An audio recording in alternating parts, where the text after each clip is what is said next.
जनाब बेटा 2025 में जो नया सिलेबस आया है बायोटेक्नोलॉजी के हवाले से, उसमें कौन कौन से टॉपिक है उस पर आज हम डिस्कशन करेंगे। तो पहले बायोटेक्नोलॉजी कहते किसे है? The techniques used on living organism for the benefit of human being. For example हम बैक्टीरिया पे, वायरसेस पे ऐसे टेक्निक यूज करें, ऐसे प्रोसेस उसके साथ करें जिसकी वजह से इंसानों को फायदा मिले। अल्टरनेट किसको फायदा मिले? इंसानों को। तो इस फील्ड ऑफ बायोलॉजी को हम क्या कहते हैं? बायोटेक्नोलॉजी।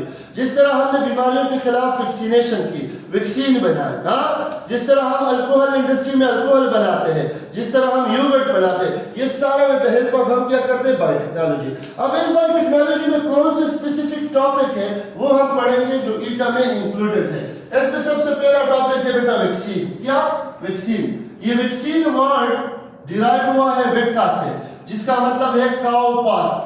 ये एडवर्ड जेनर ने for the first time James Philip milk boy था, उस पे इसने एक एक्सपेरिमेंट की। जब बाद में लुइस पास्चर ने बाकायदा वैक्सीनेशन की वो की आगाज, तो लुइस पास्चर ने the honour of Edward Jenner, जिसने सबसे पहले इस पे काम किया है, उसने इस पार्टिकल को जो उसने बना लिया, जो केमिकल सब्सटेंस बना लिया है, उसको नाम दिया वैक्सीन, नाम दिया। ठीक है, तो वैक्सीन की डिफिनेशन क्या है? A biological preparation that provides immunity to a particular disease. ये बायोलॉजिकल प्रिपरेशन है, लेकिन कहाँ पे है? लैब में है।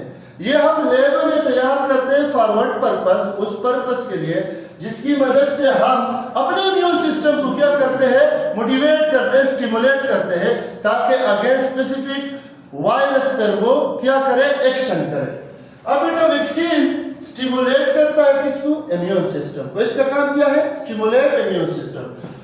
इम्यून सिस्टम को क्या करते हैं? प्रोड्यूस एंटीबॉडीज, लेकिन किसके खिलाफ? Against specific pathogen. Vaccine specific होते हैं, such as viruses and bacteria।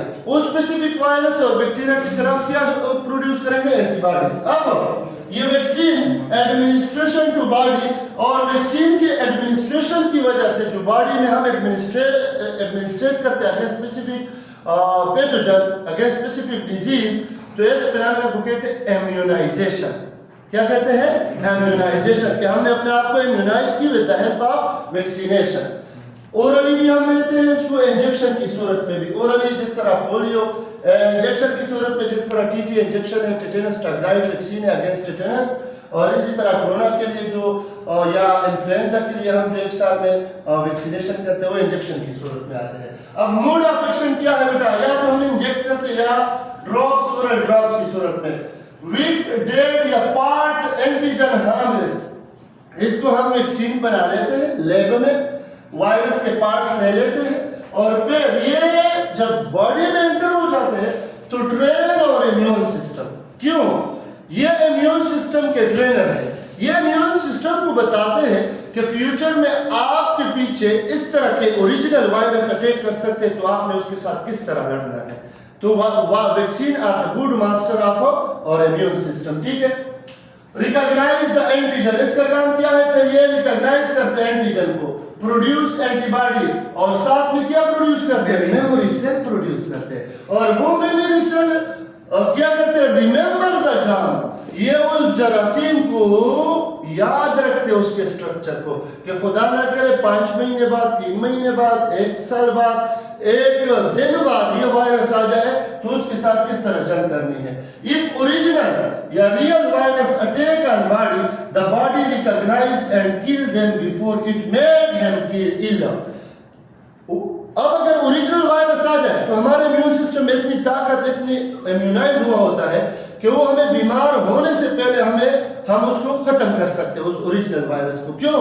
क्योंकि इससे पहले हमारी इम्यून सिस्टम इम्यूनाइज की गई थी। ठीक है, with the help of vaccine. ठीक है, अब व्हाट इज एंटीजन? कोई आपसे पूछे, a part of virus or bacteria that trigger our immune system to fight. ये वायरस या बैक्टीरिया में एक पार्ट होता है प्रोटीनियस, जो हमारे इम्यून सिस्टम को ट्रिगर करता है कि आपने फाइट किस तरह करना है, किस तरह आपने जंग करनी है। ठीक है, different way of development of vaccine, मुख्तलिफ तरीके हैं कि वैक्सीन आपने किस तरह तैयार करना है। पहला तरीका है बेटा separation of pure antigen.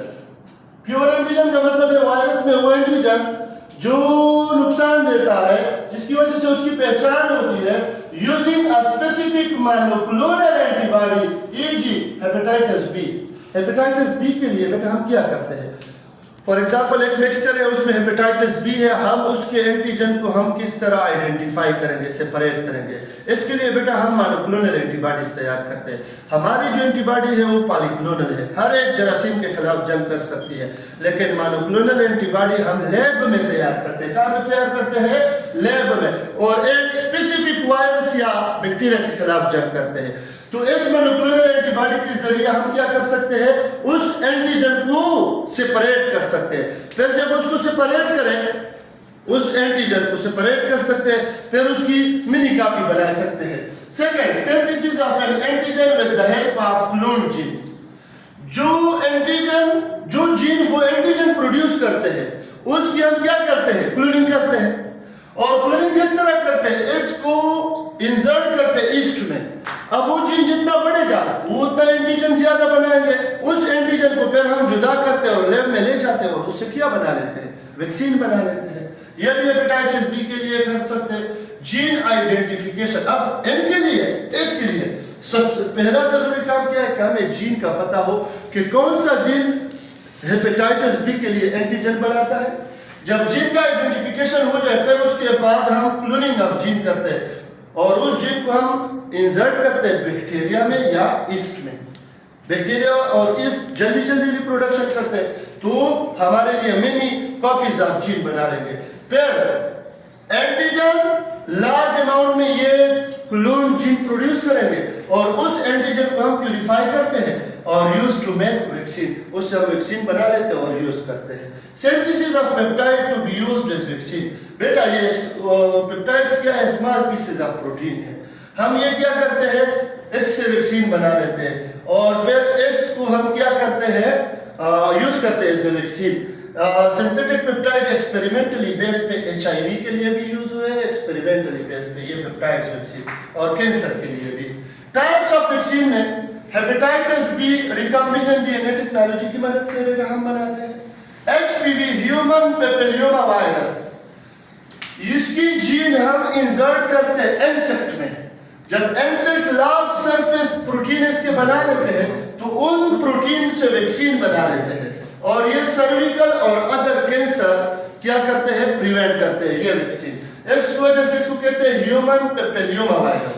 Influenza vaccine कौन से होते हैं, ये इन्फ्लुएंजा वैक्सीन के लिए भी हम वैक्सीन तैयार करते हैं। इन्फ्लुएंजा के लिए जो फ्लू वायरस है, जो ईयरली आउटब्रेक्स आता है तो WHO वर्ल्ड हेल्थ ऑर्गेनाइजेशन क्या करता है, हर साल उसके स्ट्रेन आइडेंटिफाई करता है कि इस साल फाइजर कंपनी को कहते हैं कि ये वाला स्ट्रेन का वैक्सीन बनाओ, दूसरे को कहता है, तीसरे को कहते हैं मॉडर्ना है, मुख्तलिफ कंपनीज को बता देते हैं कि ये स्ट्रेन के वैक्सीन, फिर वो हम फॉर द 1 ईयर हम यूज करते हैं उस वैक्सीन को, जिसकी फ्लो एलर्जी है या जो कुछ भी है वो लगाते हैं 1 साल के लिए। कोविड-19 वैक्सीन, mRNA स्पाइक प्रोटीन बनाते हैं, इसकी मदद से vaccine protect us from SARS-CoV-2 virus से हमें बचाते हैं। मलेरिया के लिए वैक्सीन है सेनेरिया वैक्सीन।